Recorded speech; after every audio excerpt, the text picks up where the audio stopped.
Students, આની આગળના લેક્ચરમાં આપણે વાત કરી લિંગી પ્રજનનનો પ્રથમ તબક્કો એટલે કે પૂર્વ ફલન તબક્કો. પૂર્વ ફલન તબક્કામાં મુખ્ય બે ઘટનાઓ થતી હતી. એક ઘટના જેને આપણે કહીએ છીએ જન્યુ જનન અથવા તો જન્યુ સર્જન, અને બીજી ઘટના જેનું નામ છે જન્યુ વહન. એકવાર જન્યુનું નિર્માણ થઈ ગયું, જન્યુઓ વહન પામી અને જે તે સ્થળે પહોંચી ગયા, તો હવે પછીનો જે તબક્કો આપણે ભણવાનો છે એ આવે છે લિંગી પ્રજનનનો બીજો તબક્કો, ફલન કે ફર્ટિલાઇઝેશનનો તબક્કો. ફલનની ઘટના જે છે એ લિંગી પ્રજનનમાં સૌથી મહત્વની જીવંત ઘટના તરીકે ઓળખવામાં આવે છે. તો ફલન એટલે કે લિંગી પ્રજનનમાં સૌથી મહત્વની અને સાથે સાથે જીવંત ઘટના તરીકે લઈએ છે કે જ્યાં જન્યુઓનું જોડાણ થાય છે. જન્યુઓનું જોડાણ થાય એટલે એના માટેનો શબ્દ જે વપરાય છે એને આપણે નામ આપીશું જન્યુ યુગ્મન.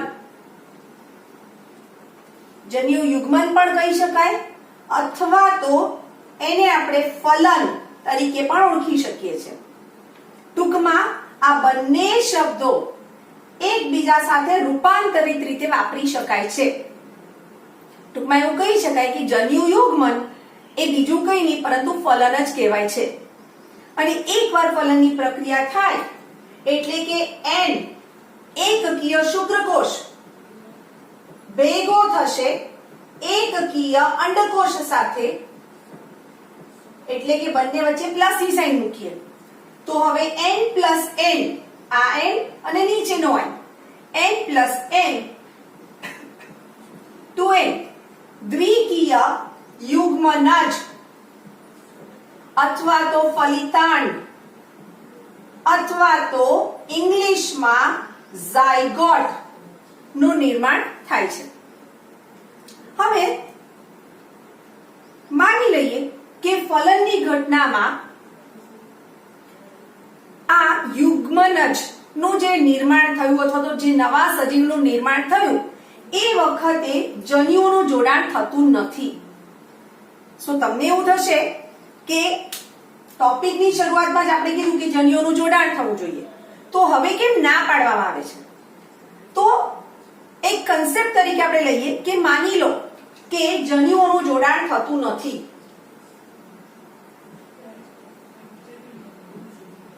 જન્યુ જોડાણ થતું નથી. જો જન્યુ જોડાણ, જેને આપણે ઇંગ્લિશમાં ફલન પણ કહ્યું અથવા તો એનું બીજું નામ આપવું હોય તો સિનગેમી પણ કહી શકીએ. જો જન્યુ જોડાણ થતું નથી અને છતાં નવા સજીવનું સર્જન થાય તો શું આવું શક્ય છે?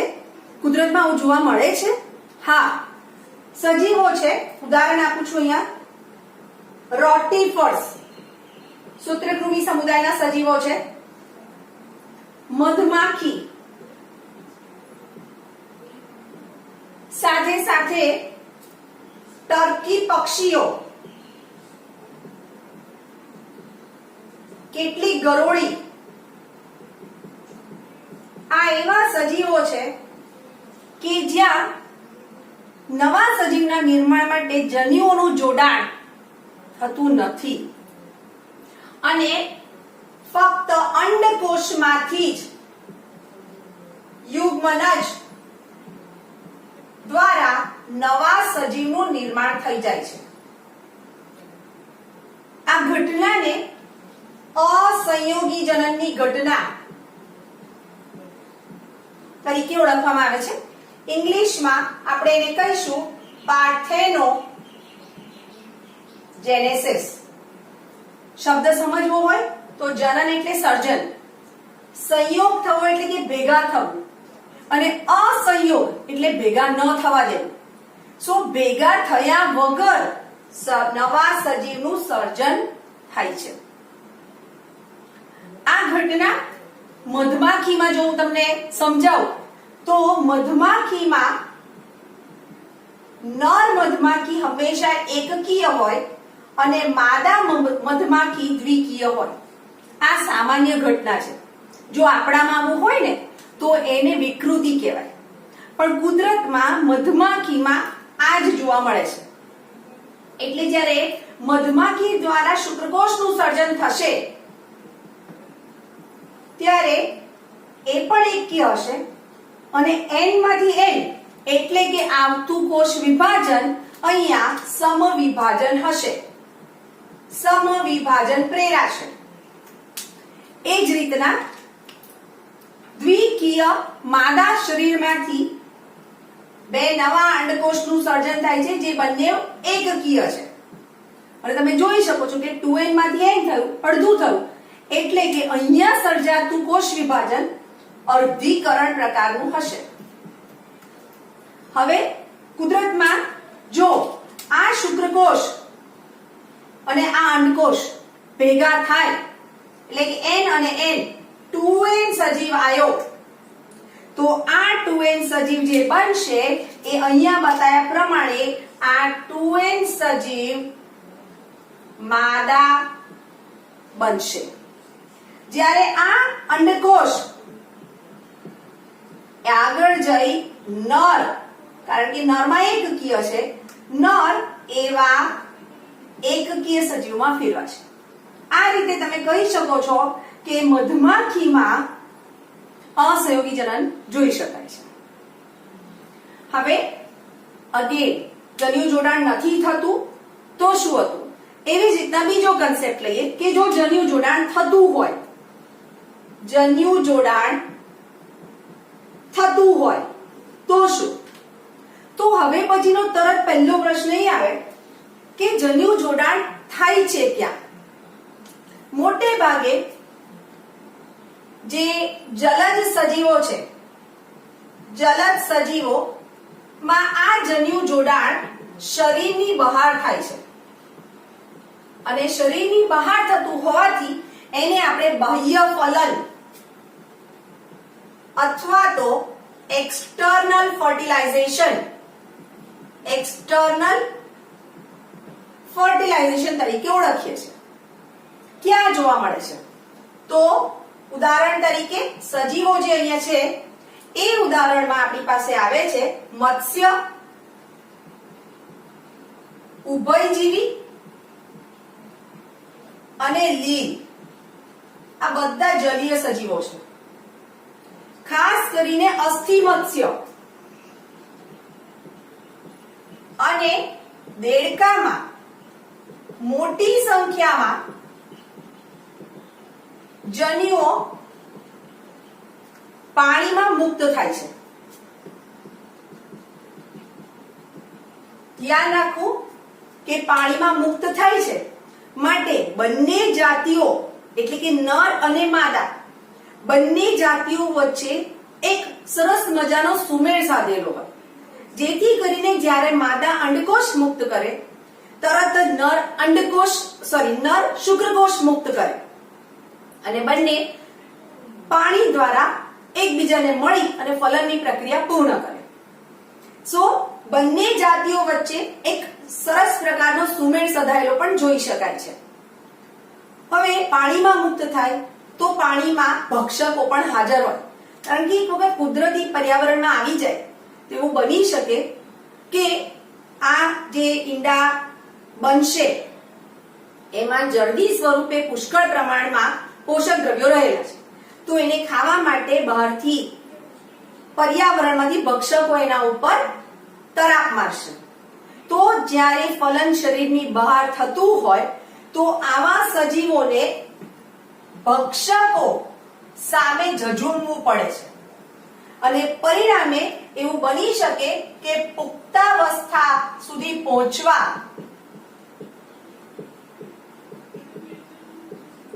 માટે એમને ઘણી બધી તકલીફોનો સામનો કરવો પડે છે અને પરિણામે ઈંડાની સંખ્યાની સામે જે ખરેખર પુખ્ત અવસ્થાએ પહોંચતા સજીવોની સંખ્યા છે ઘટી પણ શકે છે.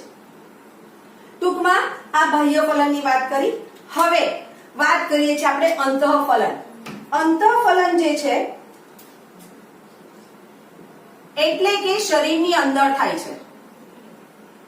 Internal fertilisation. શરીરની અંદર મોટે ભાગે સ્થળચર સજીવોમાં આ પ્રકારની ઘટના જોવા મળે. શરીરની અંદર ફલનની પ્રક્રિયા પ્રેરાય છે. ઉદાહરણ તરીકે તમારી પાસે આવે છે ફૂગ, સાથે સાથે દ્વિઅંગી, ત્રિઅંગી, અનાવૃત બીજધારી, આવૃત બીજધારી, સરીસૃપ, વિહગ અને સસ્તન. આ બધામાં ફલનની પ્રક્રિયા એટલે કે શુક્રકોષ અને અંડકોષના ભેગા થવાની પ્રક્રિયા શરીરની અંદર થાય છે અને માટે આવી ઘટનામાં મોટે ભાગે શુક્રકોષ ચલિત હોય છે. શુક્રકોષ ચલિત હોય જે અંડકોષ સુધી પહોંચે છે. શુક્રકોષની સંખ્યા ખૂબ વધારે હોય. શુક્રકોષની સંખ્યા ખૂબ વધારે જોવા મળે જ્યારે અંડકોષની સંખ્યા ઓછી જોવા મળે છે.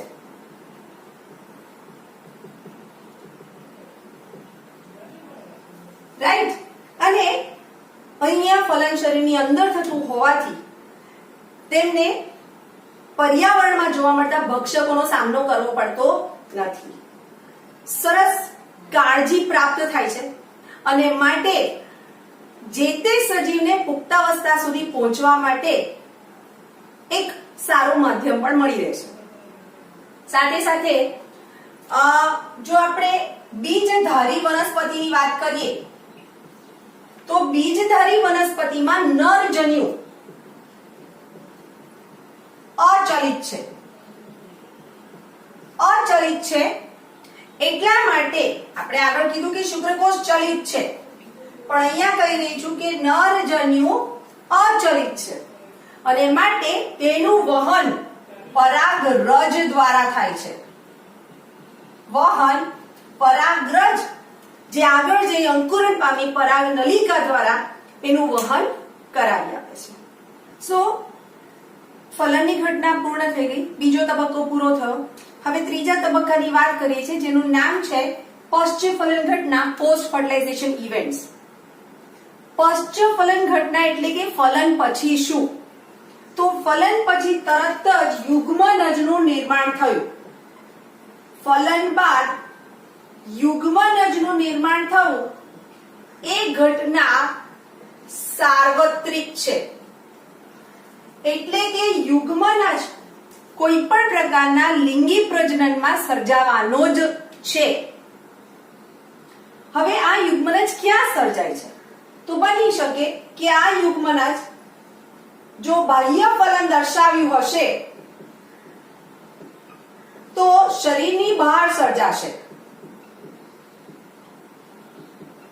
બાહ્ય ફલનના પ્રકારમાં આ યુગ્મનજ શરીરની બહાર સર્જાયું હશે, પરંતુ જો અંતઃફલન થયું હશે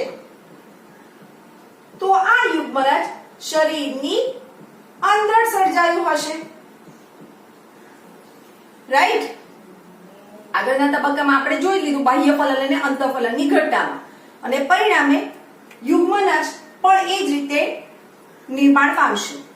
હવે પછી નો ઇમ્પોર્ટન્ટ મેટર કે ખૂબ જરૂરી વાક્ય કે યુગ્મનજના વિકાસનો આધાર, યુગ્મનજના વિકાસનો આધાર મુખ્યત્વે બે વસ્તુ પર રહેલો છે. એક ક્યાં વિકાસ પામે છે એટલે કે પર્યાવરણ કેવા પ્રકારનું છે, અને બીજું એનું જીવન ચક્ર કયા પ્રકારનું છે. આપણે અહીંયા નંબર 1 અને નંબર 2 આપીને વાત કરીએ કે કેવા પ્રકારનું એની આસપાસનું પર્યાવરણ છે અને કયા પ્રકારનું જીવન ચક્ર આવેલું છે. એના આધારે યુગ્મનજનો વિકાસ થશે. તો શરૂઆત કરી નંબર 1, પર્યાવરણની અસર. પર્યાવરણની અસરમાં એક ઉદાહરણ આપું તો કે લીલ અને ફૂગ જેવા સજીવો જો પ્રતિકૂળ પર્યાવરણ હશે તો એવા સમયે પોતાની ફરતે ત્રિસ્તરીય મજબૂત આવરણ બનાવશે અને પરિણામે તે વિકાસ પામતો અટકશે. આ એક પ્રકારની સુષુપ્તાવસ્થા કહેવાશે. અને પર્યાવરણને આધીન સુષુપ્તાવસ્થા લાંબી કે ટૂંકી હોઈ શકે છે. એક વખત પર્યાવરણ અનુકૂળ થઈ જશે ત્યારબાદ તે આ આવરણને તોડી અને સ્વતંત્ર સજીવો તરીકે બહાર પોતાનું જીવન શરૂ કરશે. તો એ હતી પર્યાવરણની અસર. અચ્છા, એક બીજી વસ્તુ, કોઈ પણ વનસ્પતિનું બીજ લો તો મે બી થોડા સમય માટે, દિવસો માટે, મહિનાઓ માટે કે હજારો વર્ષ માટે પણ અલગ અલગ વનસ્પતિમાં અલગ અલગ સમયગાળો હોય. એવા સમયમાં તેઓ અંકુરણ પામતા પહેલા થોડા સમય માટે સુષુપ્તાવસ્થામાં દાખલ થાય જ છે. આ કમ્પલસરી છે અને ત્યારબાદ જ એ અંકુરણ પામશે, જેથી પર્યાવરણીય પ્રતિકૂળતાઓ સામે તે પોતાને રક્ષણ આપશે. બીજો તબક્કો છે કયા પ્રકારનું જીવન ચક્ર. કયા પ્રકારનું જીવન ચક્ર? તો જીવન ચક્ર આપણે 11th સ્ટાન્ડર્ડમાં ભણી ગયા. 3 પ્રકારના જીવન ચક્ર હતા: એકવિધ, દ્વિવિધ, એક દ્વિવિધ. યાદ હોય તો એકવિધ બધી રીતમાં હતું, દ્વિવિધ અનાવૃત અને આવૃતમાં હતું, અને એક દ્વિવિધ આ હતું લીલમાં, દ્વિવિધ હતું અનાવૃત અને આવૃતમાં, અને એક દ્વિવિધ એ દ્વિઅંગી અને ત્રિઅંગીમાં. હવે કયા પ્રકારનું જીવન ચક્ર છે એના આધારે યુગ્મનજનો વિકાસ થશે. ઉદાહરણ તરીકે માની લો કે એકવિધ જીવન ચક્ર છે. જો એકવિધ જીવન ચક્ર હોય તો વિકાસ પામેલ યુગ્મનજ કે જે દ્વિકીય છે, સર્જાયેલ યુગ્મનજ કે જે દ્વિકીય છે, એ તરત જ અર્ધીકરણ પામશે. પરિણામે 4 બીજાણુ સર્જશે અને એમાંથી 3 નાશ પામી ફક્ત એકનો જ વિકાસ એકકીય દેહ સ્વરૂપે થશે. એવી જ વસ્તુ તમે દ્વિવિધ અને એક દ્વિવિધ માટે પણ ભણી ચૂક્યા છો. સો કયું જીવન ચક્ર છે એ પણ યુગ્મનજના વિકાસ માટે ખૂબ અગત્યનું પરિબળ બને છે. ટૂંકમાં એવું કહી શકાય કે યુગ્મનજ એક પેઢીથી બીજી પેઢી, એક પેઢીથી બીજી પેઢી વચ્ચે જીવન સાતત્ય જાળવે છે. પેઢી વચ્ચે જીવ સાતત્ય જાળવે છે અને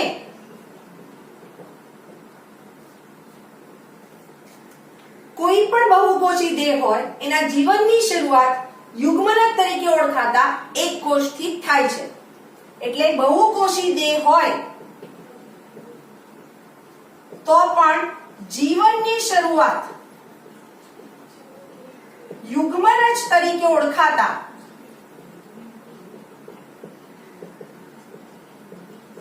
એક કોષથી થાય છે.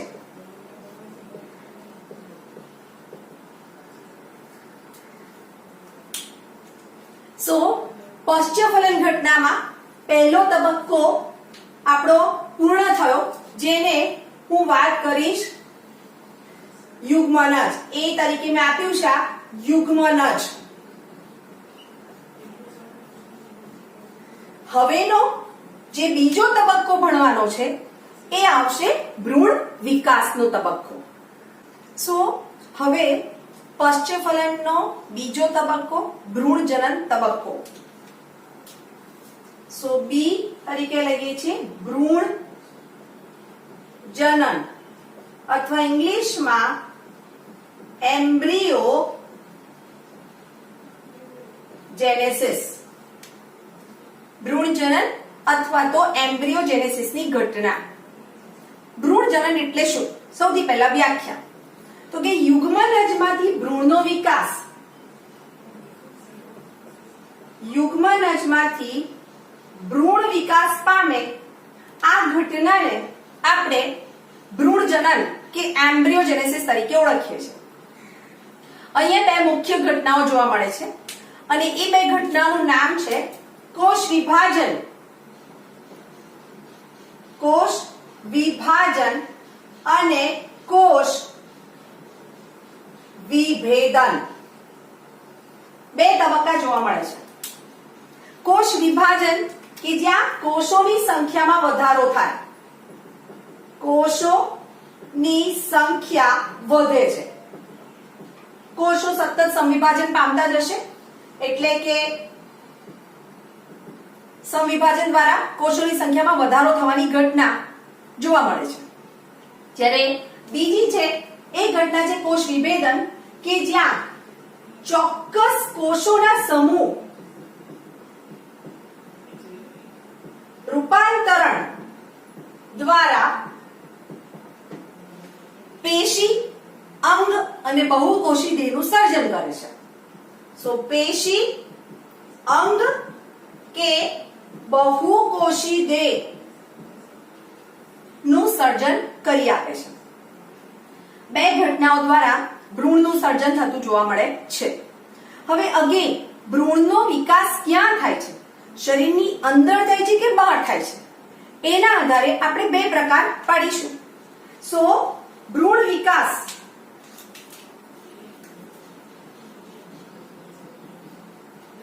ક્યાં? $1 million ક્વેશ્ચન. ભ્રૂણ વિકાસ ક્યાં થઈ રહ્યો છે?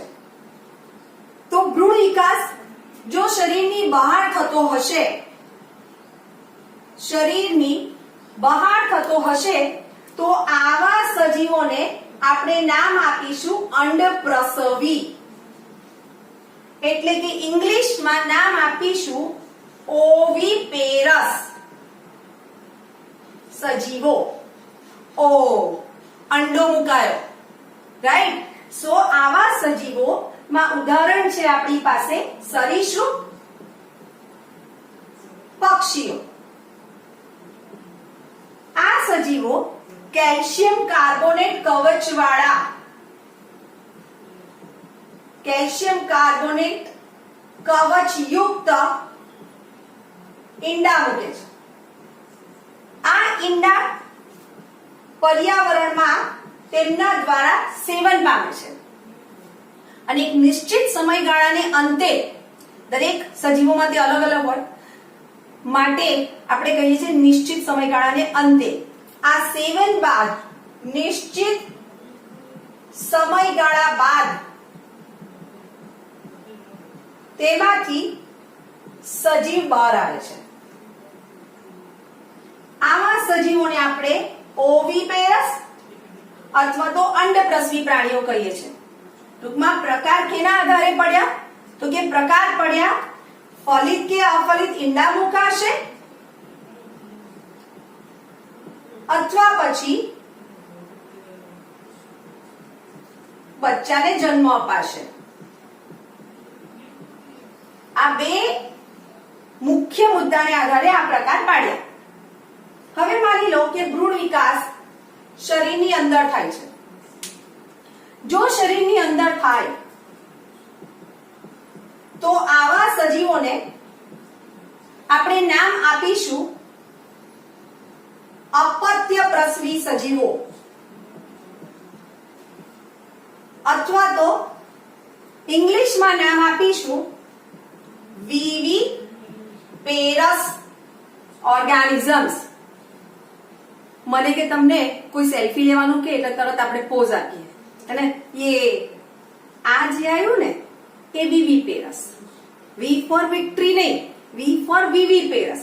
આપણામાં બચ્ચાને જન્મ અપાય એના ઉપરથી યાદ રાખવાની આ પદ્ધતિ આવી કે વિવિપેરસ એટલે કે મનુષ્ય સહિત રીતના સસ્તનમાં અપત્ય પ્રસવી પ્રકારનું ભ્રૂણ વિકાસ જોવા મળે છે, જેમાં જે ભ્રૂણની કાળજી છે ઉચ્ચ કક્ષાની હોય છે, કાળજી અને રક્ષણ ઉચ્ચ કક્ષાની જોવા મળે છે, કારણ કે શરીરની અંદર છે અને માટે જે તે સજીવ એટલે કે જે ભ્રૂણ છે એ તરુણ સજીવ સુધી વિકાસ પામે. યુગ્મનજમાંથી ધીમે ધીમે ધીમે વિકાસ થતો જાય, ચોક્કસ પ્રકારનો વિકાસ થાય અને તરુણ સજીવ બને ત્યારબાદ તેને પ્રસવ દ્વારા ડિલિવરી દ્વારા જન્મ અપાય છે અને શરીરની અંદર છે માટે રક્ષણ અને કાળજી પણ ઉચ્ચ કક્ષાની હોવાથી આવા સજીવોની ઉત્તરજીવિતા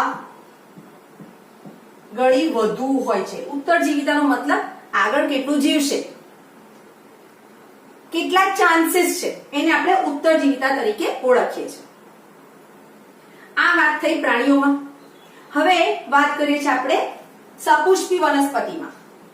સપુષ્પી વનસ્પતિમાં આપણને ખ્યાલ છે કે જો આ પુષ્પ હોય તો આ સ્ત્રી કેસર, આઈ હોપ તમે ભૂલી નહીં ગયા હોય 11th સ્ટેન્ડર્ડ, રાઈટ. આ સ્ત્રી કેસર, માની લો કે આ પુ કેસર, રાઈટ. આ દેખાય છે એ તમારું દલપત્ર, જેને આપણે પાંખડીઓ તરીકે પણ લઈએ છીએ. અને હજી એક રહી ગઈ રચના જેને આપણે કહીશું વજ્રપત્ર, રાઈટ. હવે સપુષ્પ વનસ્પતિમાં ફલન થાય એટલે ફલન બાદ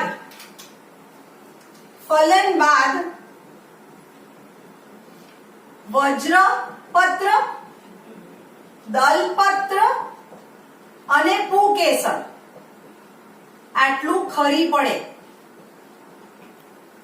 કેમ? કારણ કે વિકાસ તો માદા દેહની અંદર થવાનો છે, એટલે કે સ્ત્રી કેસરમાં થવાનો છે, બાકીનું બધું ખરી પડે. તો એવા કોઈ ઉદાહરણ જોવા મળે કે જ્યાં ફલન બાદ પણ વજ્રપત્ર જોડાય હોય?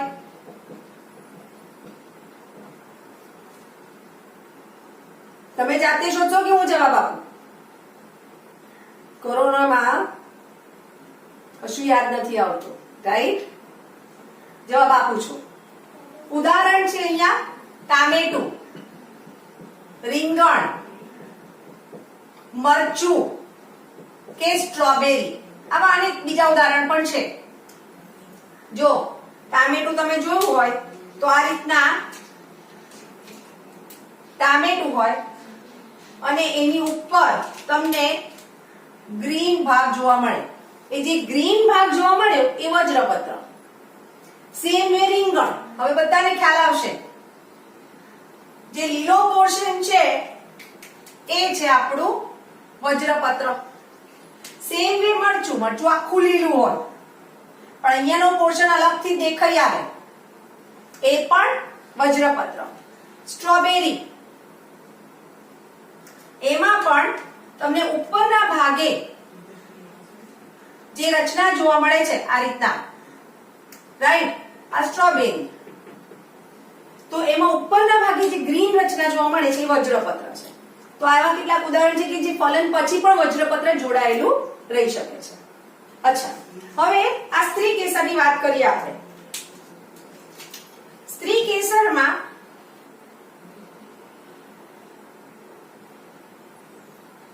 આંડક અને આ અંડાશય એટલે કે ઓવરી અને ઓવ્યુલ, એનું બીજું નામ પણ છે બીજાંડ અથવા બીજાશય, રાઈટ. હવે જ્યારે ફલનની પ્રક્રિયા પ્રેરાશે તો ફલન બાદ આ અંડક જે છે એ ફલન બાદ બીજમાં ફેરવાશે. બીજ એટલે કે સીડ, અને અંડાશય જે છે એ ફલન બાદ ફળમાં અથવા તો ફલાવરણમાં ફેરવાશે. એક સરસ મજાનું ઉદાહરણ લઈએ. જો તમે આ રીતના વટાણાને જોયું હોય તો વટાણામાં આ દેખાય છે વટાણાના ભાગ, તો આ છે બીજ, જેને તમારી બુકમાં સીડ ઉપરથી એસ નામ આપેલું છે, અને આ દેખાય છે ફલાવરણ, જેને ઇંગ્લિશમાં કહેવાય પેરિકાર્પ. ઇંગ્લિશમાં કહેવાય પેરિકાર્પ એટલે કે ફલાવરણ, એના પરથી નામ પડ્યું પી. આવા અનેક ઉદાહરણ તમે લઈ અને ફલાવરણ અને બીજને અલગ કરી શકો છો. ચીકુમાં પણ તમે જુઓ છો કે અંદરનો જે કાળો બીજવાળો ભાગ છે એ ફલન પહેલા શું હતું, તો કે ફલન પહેલા એ અંડક હતું, ફલન પછી બીજમાં ફેરવાઈ ગયું, રાઈટ. ફલન પછી બીજમાં ફેરવાઈ ગયું. જ્યારે જે ચીકુનો બ્રાઉન પાર્ટ છે એ ફલન પહેલા શું હતું, તો એ અંડાશય હતું, ફલન પછી એ પોતે ચીકુના ફળમાં ફેરવાઈ ગયું. સો આ સાથે આપણે આ ચેપ્ટર અહીંયા પૂર્ણ કરીએ છીએ. લિંગી પ્રજનનના 3 તબક્કા આપણે સવિસ્તર ભણી ચૂક્યા છીએ.